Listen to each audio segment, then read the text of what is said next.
And I'm not sure which one I want to drive. That one? There's one back in the corner you can't see. It's the biggest damn pickup truck you ever saw in your life. I'll tell you what, please, everybody have a seat. Everybody have a seat. Carlo, thank you. And Carlo, I'm sorry about your mom. I really am. So many people. Well over 630,000 Americans have lost their lives because of COVID. And the only thing I'm going to say, the press keeps wanting me to talk about COVID, but I'm going to mention this one thing. We still have a lot of people not vaccinated. The pandemic we have now is a pandemic of the unvaccinated. So please, please, please, please, if you're not vaccinated, protect yourself and the children out there. It's important. And Carlo, haven't been a significant consumer of health care myself, my family. I've often said this, and I mean it from the bottom of my heart. Thank your daughter for me. If there are any angels in heaven, they're male and female nurses. That's the God's truth. Doctors let you live. They make you want to live. Spent a lot of time in ICU and my son on the table. Tell her, thank you, thank you, thank you. I really mean it.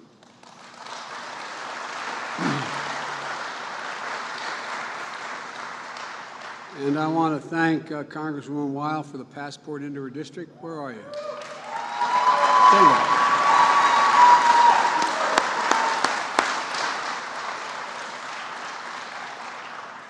As they say up in Scranton, she's bragging on y'all. They don't say y'all up there. They say that in Delaware. But you do because you got family from Alabama.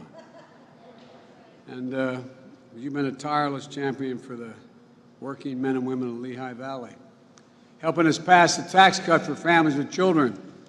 The people are seeing now in their bank accounts, showing up in their bank accounts every month, and working with our administration to expand home care for seniors. We got a generation that's a sandwich generation between the child and a mom or dad needing help, and they need help. Provide better pay for caregivers. And I want to particularly thank Bobby Casey, who's a great friend of mine, who champions this cause in the United States Senate for elder care. You know, John Mack started this iconic American company in 1890, but things really didn't get off the ground until 4 years later, when he brought his brother William down from Scranton. So it goes to show you, if you want to get things moving, bring a guy from Scranton to get it going. Mind if I take my coat off? I'm going to take my coat off. You know, and folks, we're getting things moving. We really are. You are. When I started my campaign for president, and the gov's still there. Gov, I didn't introduce you. I apologize. No, you're the governor of this state, and you're one of the best governors in the country. Thank you.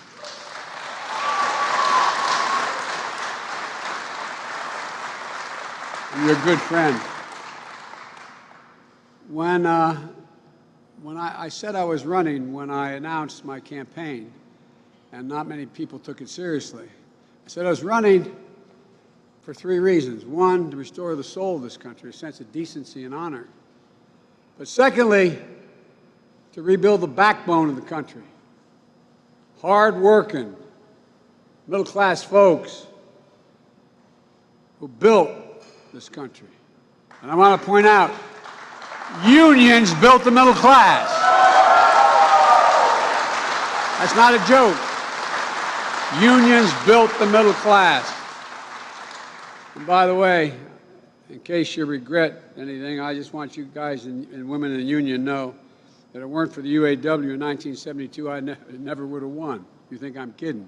We had the largest percentage of union workers of any state in the nation in Delaware back then, including Michigan, because we're a small state and we had big plants. But so before you get upset, remember, you're to blame. Well, I got it. Look, folks, I think a lot of us come from similar backgrounds. Moms, dads, brothers, sisters, family. People who get up every day, work hard, raise their families, pay their taxes, serve their communities, and serve their country. And that's why I moved so quickly to pass the American Rescue Plan shortly after I got elected.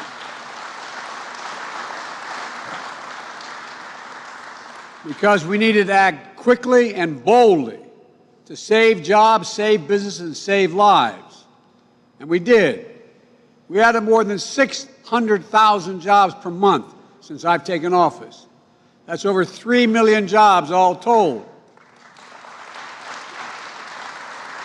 It's the fastest growth at this point in any administration on record because of you all.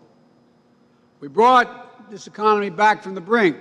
Checks in people's pockets, shots in people's arms, tax cuts for working families with children. And we designed our strategy not only to provide a temporary boost, but to lay the foundation for a long-term boom that brings everyone along. Because when I arrived in office, we had a long time, it's been a long time since the federal government had worked hard for working people. Things have been great for big corporations, great for the very wealthy, folks at the top. Those 55 major corporations for the past 3 years paid zero in federal taxes, making over $40 billion. They had no complaints. But when I put my hand in that Bible on January 20th, took the oath of office, I made a commitment to the American people. We're going to change the paradigm so working people could have a fighting chance again, to get a good education, to get a good job and a raise, to take care of that elderly parent and afford to take care of their children, and stop losing hours of their lives stuck in traffic because their streets are crumbling, or waiting for slow, spotty internet to connect them to the world. That's what the economy we're building is all about. Because given half a chance, and think about this, I mean this from the bottom of my heart, given half a chance, ordinary Americans, the American people have never, ever, ever, ever let their country down. Just given a half a chance. I mean it.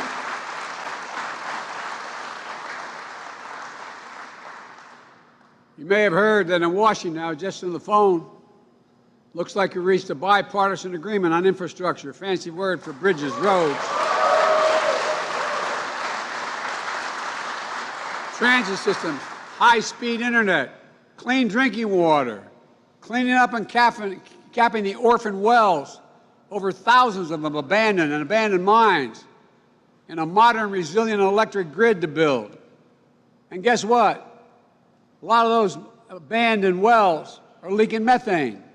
And guess what? The same union guys that dug those wells, they can make the same union ways capping those wells. And I'm working with Democrats and Republicans to get this done because while there's a lot we don't agree on, I believe that we should be able to work together on the few things we do agree on. I think it's important. In addition to the physical infrastructure, I also put forward a thing called Build Back Better plan with investments that are going to really, if I said to you, you could have the following. We're going to build you a lot of new roads and bridges, or I can make sure we're going to educate your kids so we're the best educated population in the world. What do you think would most impact on the growth of America? It'd be the most educated nation in the world. So I'm insisting that we have universal pre-kindergarten, 2 years of free community college. All the studies show, no matter what background the kid comes from, whether a single mom or a single dad who is on what we used to call welfare or in trouble, or come from a middle-class household, the kid who comes from the background that's deprived is going to hear by the time they get to first grade 1 million fewer words spoken. 1 million fewer spoken. What that means is they're behind the 8 ball from the start. And a lot more. But we found out, you put kids in not daycare, but in school at age 3, 4, and 5, it increases by 58% the chance, no matter what their background, they'll make it through high school and qualify to go on to community college. Folks, We need more affordable child care. There are a lot of women not working today because they can't go back to their jobs because they have no one to take care of their children. They can't afford it. I was a single dad for 5 years. When my wife and daughter were killed in an automobile accident, my 2 little boys were badly banged up. I commuted back and forth to Washington because I couldn't dare leave and move to Washington because I didn't have my family to help me take care of my kids. I was making a good salary, $42,000 a year then. And guess what? I couldn't afford care, daycare for my children. Elder care. How many of you know somebody has a mom or dad that needs help just because they're getting older and maybe still has their home, would rather stay in their home, increase their mental state, put them in a position where it's better for their health, but you can't figure out how to keep mom home alone, how to do it, or dad? Well, elder care is a big piece of this. Paid leave. We're one of the only industrial countries in the world. You don't get paid leave if you have a sick son, daughter, mother, father, wife, husband, to have some time to take care of that. Bring more people into the workforce, enhance our productivity, raise wages, and bring down the cost for working families. You know, I was born up in Scranton, and my dad worked up in Scranton. He was actually from Baltimore, but he worked in Scranton and met my mom as his dad moved there. And when coal died, everything died in the valley. So we had to leave, look for a new job. My dad used to have an expression when we got down to Wilmington. First thing he did, he got a job scrubbing the inside of boilers for a thing called, outfit called the Kyle Corporation. We finally got to the place where we get to the place after 5 years we could afford to buy a small house, actually 6 years. My dad used to say, remember, Joey, a job is about a lot more than a paycheck. It's about your dignity. It's about respect. It's about your place in the community. I give my words what he'd say. And it's about being able to look your kid in the eye and say, honey, it's going to be okay, and mean it. Because we know that trickle-down economics has never worked. But when working families do well, everybody does well, including the wealthy. Everybody.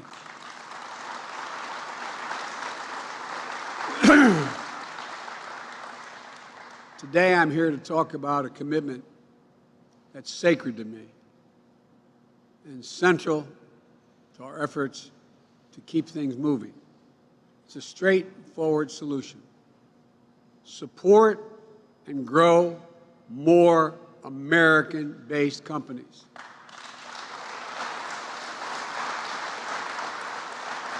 Put more Americans to work in union jobs. Strengthen American manufacturing and secure critical supply chains and confront the climate crisis, which is all about jobs.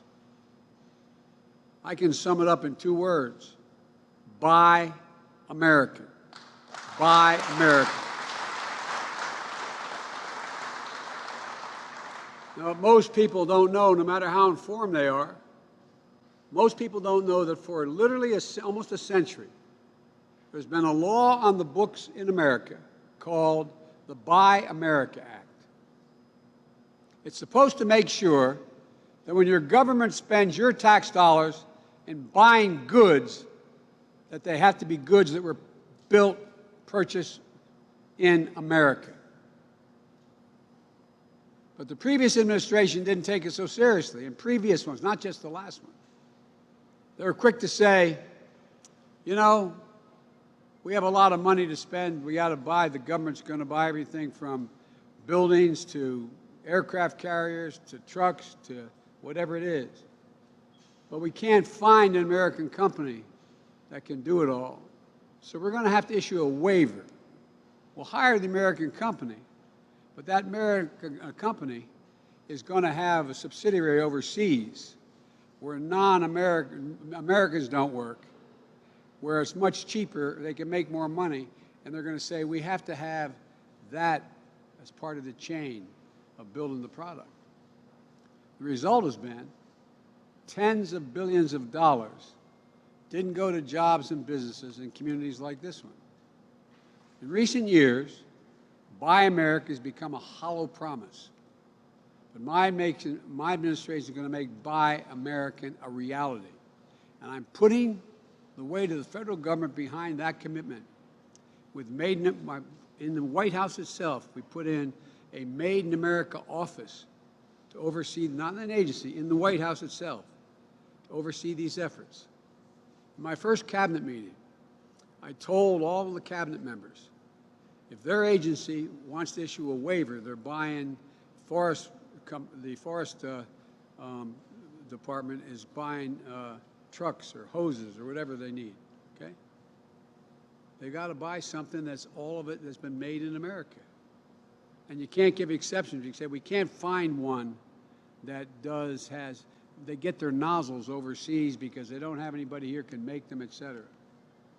I said, if you're going to give an exception, you got to tell the White House specifically why the exception. If they still want a waiver, they have to post the request on publicly. So American manufacturers all over the United States and businesses have a chance to look up now in a new facility and say, hey, they're looking for companies that make nozzles.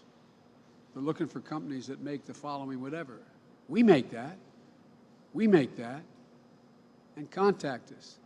Then they can't take the job overseas. And today, we're going to go further.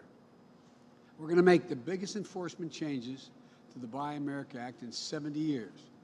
Right now, if you manufacture a vehicle, I expect you guys know about that, that gets purchased by the federal government, the law says that, and there's about 600,000 vehicles the federal government owns, by the way, and replaces and buys, that substantially all that vehicle, substantially all, should be made in America. But because of loopholes over time, you know what substantially all means today? If 55% of it was made in America, you can go ahead and get all the rest of it purchased other places. To me, 55% is not substantially all. It's barely half. And this is actually a double whammy.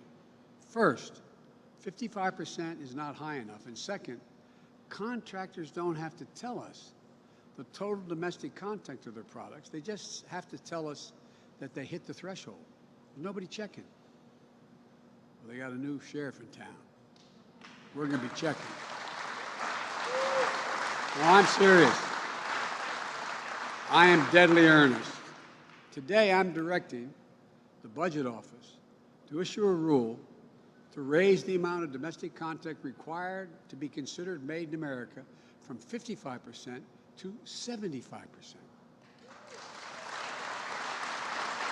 Substantially all is going to mean substantially all. And starting with critical products, instead of taking contractors at their word that they've hit the threshold, we're going to start making them give us the details so that we can do more to support American manufacturing. We want to be the ones making the innovative parts of every product, the ones that will support more jobs and more small businesses. For example, I had a tour today. A lovely lady showing me in the parts where the second stop we made. She said, but we're having a little problem. We're finding we don't have the computer chips that we need to go into the engine, et cetera. We basically don't make them anymore in America.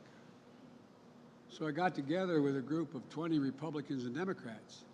We passed a new piece of legislation, providing that South Korea and Taiwan open up plants here in the United States, hiring American employees to make those computer chips, so we're not held hostage.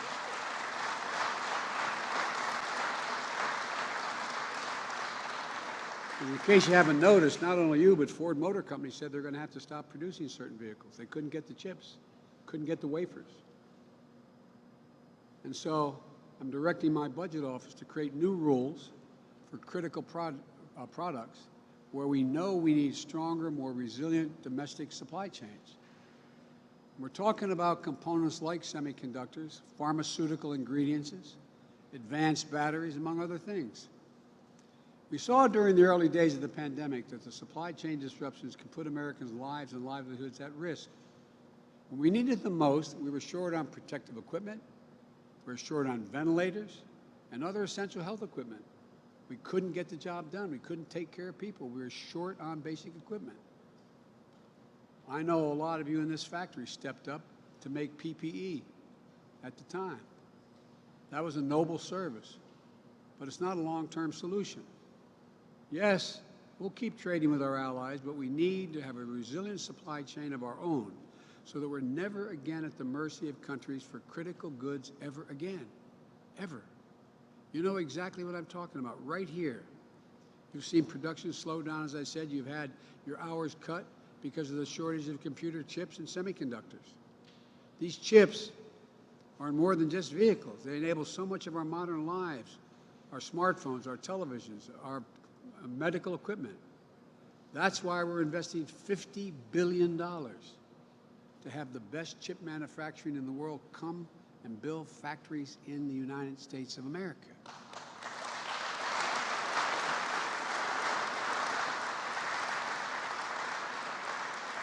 It passed the Senate. It's called the CHIPS Act. And it's part of my Build Back Better plan, and it is bipartisan. As many Republicans are concerned about it as Democrats. And it's not just semiconductors. With this rule, we'll be able to buy medical products from companies like OraSure that are they're down the road in Bethlehem, or up the road in Bethlehem, I should say. I'm used to thinking from Scranton. Their COVID-19 tests are being made right here, bringing good jobs along with it, meaning that we're developing a homegrown capacity to respond to this pandemic and help prepare for the next one. And by the way, when I say buy in America, I mean all America. You know, we're going to include communities that have historically been left out of government procurement. When more contracts are going to go to black and brown communities, Native Americans, small business, every state and territory, every industry that services and manufactures, and also agriculture. Part of the problem is that a lot of companies don't even know these opportunities exist to be part of this. And we got to know. I used to have a great friend, a friend who was a great friend who used to play for Providence College back in the days when they had great teams. His name was Pete McLaughlin. And he used to have an expression. He wasn't the, God love him, he passed away, needed a heart transplant. But anyway, the point is that what Pete used to say, and academics weren't his thing, he used to say something very, very streetwise. He said, Joe, you got to know how to know. You got to know how to know. You can walk into the Library of Congress, one of the greatest libraries in the world, and if you don't know how to use the card catalog, figuratively speaking, it's just all happenstance. You got to know how to know. So we started a new manufacturing contracting office in the Small Business Administration to help small and medium-sized businesses bid on these contracts. And my Department of Commerce is working to help government agencies connect with new domestic suppliers in every state. That's how we're going to build a future that's made in America. One more reason this is going to make a big difference. Each year, the federal government purchases more than $600 billion in goods and services. The Congress passes laws for purchasing things, and as president, I get to decide where we spend them and what we purchase. I had to purchase what was called for, but I get to, and I'm the one who makes the decision. The administration makes a decision of how to spend that $600 billion. If American companies know that we're going to be buying from them, they're going to be more inclined to hire and make key investments in the future in their companies, like you're doing here. My Build Back Better plan has incentives for electric vehicle adaptation, for increasing the amount of clean energy our government buys, and these Buy American rules can help guarantee a reliable market. I just saw the work you're doing in the heavy-duty electric vehicles here, like electric garbage trucks. You know, there are more than 600,000 vehicles in the federal fleet, including the majority of which, the largest portion of which are at the post office. As we work to electrify them, as they run out and electrify them, we're going to be making a market for vehicles electrified, supporting both good jobs being created as well as innovation we need to electrify our transportation sector and clean up our environment at the same time. And we'll be expanding my Made in America initiative to help cities, towns, and tribes get a better deal when they buy a Made in America product. It helps the towns, the taxpayers, as well as all of you on the floor of this significant place. It really does. There are a lot of folks out there who look at how fast and how dramatically the world is changing and world economies are changing. I mean, who would have thought that 20 years ago you'd make electric garbage trucks here? Seriously, think about it. But they accept it as gospel that working folks are going to get left behind. They're not going to be able to keep up. Just the opposite. It's the opposite. Hard-working Americans are the ones who are going to make it happen.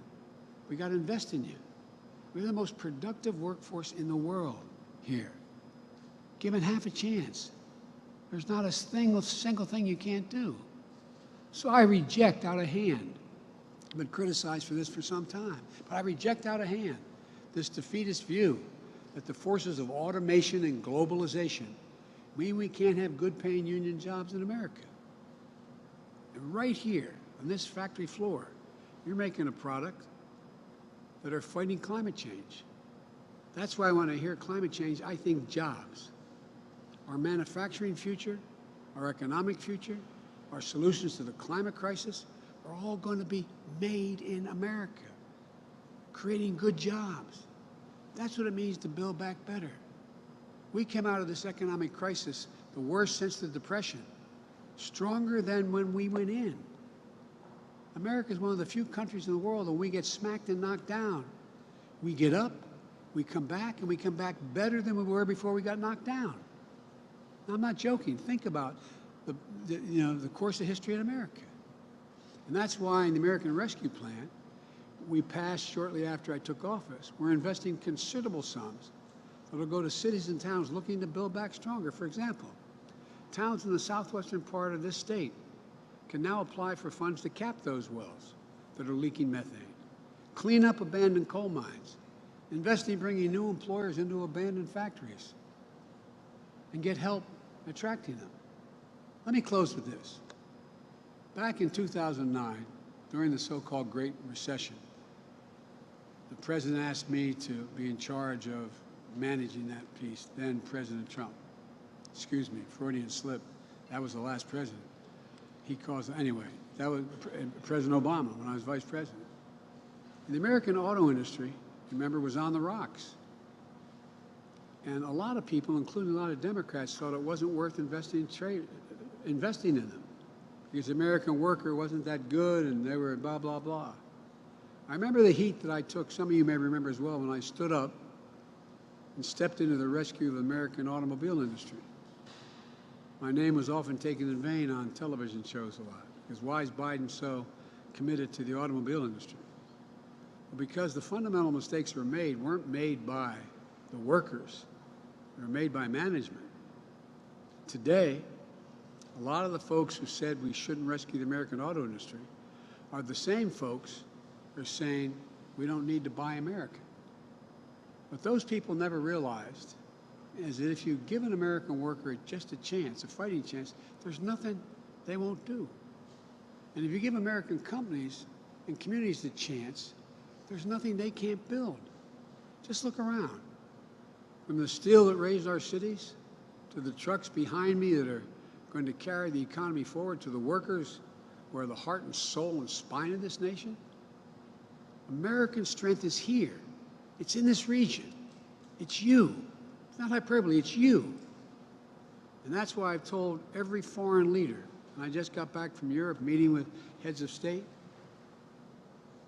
One said to me, I said, America's back. And he said, for how long? The head of state. And I said, you know, I want to tell you something. It's never, ever, ever been a good bet to bet against America. We never fail when we decide we're going to do something. So today, I'm placing my bet on America. I know you all are going to make sure it pays off, because it will pay off with good jobs, long-term employment, the ability for America to once again reassert its role as the most powerful economy in the world. And that is as important as the size of our military and as anything else we do. And if we think we're not in a race, well, guess what? Take a look at China. Take a look at China. I've spent an awful lot of time with Xi Jinping, President of China, more than I'm told than any other world leader has. And he's made it really clear. He doesn't think democracies can compete in the 21st century. And I spent over 25 hours alone with him over the period of the last 5 years, 7 years. And guess what? Just come back from a conference with Putin. He thinks the same thing. Well, I got news for him. Autocracies will not succeed if we do what we can do as a democracy. Democracies. And if you notice, not a joke, a lot of the rest of the world is hedging their bets, whether to move toward autocracy or stay with democracies. We have it all, folks. We have everything that we need in this country to not only today, but for my grandchildren to be in a situation where we're still the most powerful physically and most powerful economic nation in the world that treats other nations decently and maintains the peace. That's who we are. That's America. We're the most unique nation in the history of the world. Not a joke. By that I mean every other nation was put together based on ethnicity or religion, or geography, but not America. America is the most unique nation in the world, and literally we're based on an idea. An idea is what formed America. And the idea was, and it sounds corny, but it is absolutely true. No other nation has this as an organizing principle. We hold these truths to be self-evident, that all men and women are created equal, endowed by their Creator with certain inalienable rights, life, liberty, the pursuit of happiness. We believe it. We've never accomplished it, but every generation has moved us closer and closer and closer to inclusion. That's why America's real power is not in the exercise of our military power, but people follow us because of our example. That's why the rest of the world's following us. It was about time we get back up and reassert who we are. This is the United States of America. Thank you, and God bless you all.